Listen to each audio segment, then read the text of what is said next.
Donald Trump and China's Xi Jinping have achieved in 2 hours what 18 other world leaders couldn't do in 2 days. At the end of the G20 summit, the two presidents have struck a temporary truce in their trade war.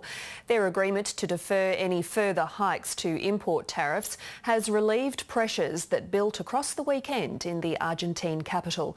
From Buenos Aires, here's National Affairs correspondent Greg Jennett. We'll be discussing trade, and I think at some point we are going to end up doing something which is great for China and great for the United States. Rarely has so much ridden on sirloin steak and goat's cheese. Only with cooperation between us can we serve the interest of world peace and prosperity.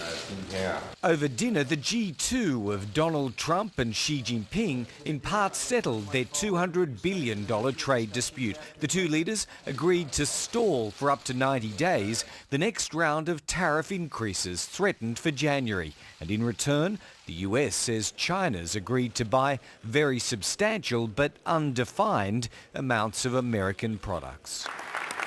The Trump-Xi encounter had hung heavily over the G20 for 2 days and did right through to the end. We have agreed on a communique that reflects the need to revitalise trade. Exposing the differences between America's ardent allies and its critics, the summit did agree that the trade system is falling short of its objectives, and leaders support the necessary reform of the World Trade Organization, fixing rules, not targeting protective tariff walls, a far cry from last year's G20 vow to continue to fight protectionism, including all unfair trade practices. The discussion and language, I think, of previous communiques, I think we've moved on from.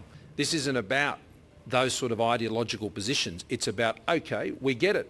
Trade's a good thing. We all want it. The world is looking to the G20 to address the big issues that we are facing, and these are things that we have done in that communique. Australia and the EU. But with uncertainty over future tariff hikes swirling the globe, all leaders are taking out insurance.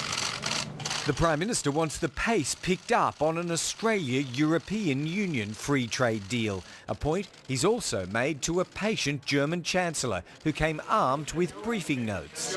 And a helpful reminder exactly who the Australian Prime Minister is these days. The end of the G20 also marks the end of Scott Morrison's chats with world leaders about a possible overhaul of foreign policy in the Middle East by shifting Australia's embassy in Israel. Indonesia and Malaysia have been highly critical, and there's no sign the idea's found any favour here either. The final word came from Theresa May. It goes without saying, it's a great relationship with the United Kingdom and the President of Australia. So what did she think of an embassy in Jerusalem? Well, we had the opportunity to discuss this issue not just with Prime Minister May, but many of the leaders. Nothing to share here. It's back to the Cabinet colleagues to decide. Cheers. Thanks very much. Greg Jennett, ABC News, Buenos Aires.